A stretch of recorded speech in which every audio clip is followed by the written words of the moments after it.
하나님의 말씀이 영혼의 양식이라면 기도는 영혼의 호흡입니다. 하루의 시작을 말씀과 기도로 연다면 우리의 영혼은 날로 건강해질 것입니다.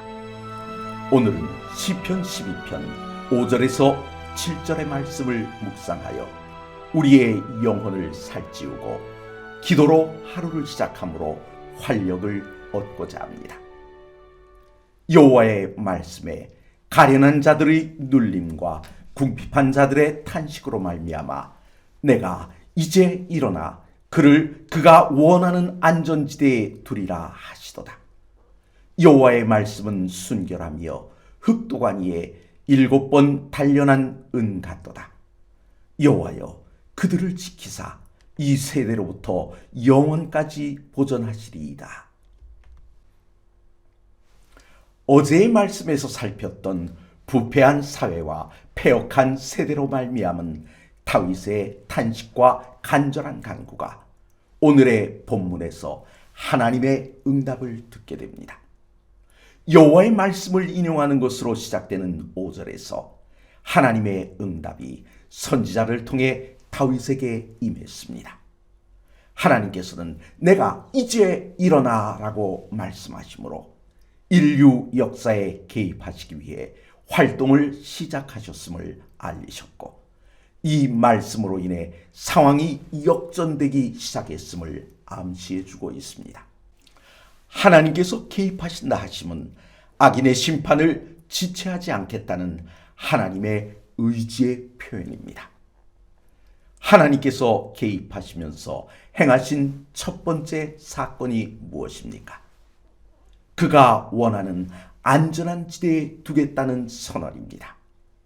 무슨 말입니까? 예수님께서 주신 말씀 중에 알곡과 가라지에 대한 비유가 있습니다. 하인들이 알곡을 뿌렸는데 거기에 원수가 와서 가라지를 덧뿌렸습니다. 하인들이 주인에게 가라지를 뽑을까요? 라고 묻자 주인은 가라지를 뽑다 알곡까지 뽑을까 염려된다 하시며 추수 때까지 두었다 추수 때에 분리하여 가라지를 태우라고 하셨습니다. 하나님의 염려는 의인과 악인이 분리되는 심판의 날이 임하기도 전에 하나님의 백성들이 다치지 않을까 하는 것입니다. 그래서 악인들을 심판하시기 전, 가라지들을 태우기 전에 알곡만 따로 모아 곳간에 드리는 것처럼 의인들을 안전한 곳에 두겠다고 하시는 것입니다. 이와 같은 하나님의 약속과 말씀은 순결하여 도가니 위에 7번 단련한 은 같다고 본문은 이야기합니다. 이는 하나님의 약속이 얼마나 확실한지를 증명하고 있는 표현입니다. 도가니 위에 은을 단련하면 불순물이 제거되어 순도 높은 은을 얻을 수 있습니다. 그런데 7번 단련하였다는 것은 어떤 뜻입니까?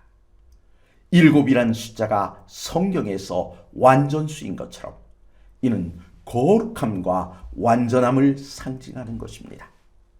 그래서 하나님의 말씀이란 찌꺼기가 조금 더 섞이지 않은 완전한 말씀임을 강조하고자 했던 것입니다.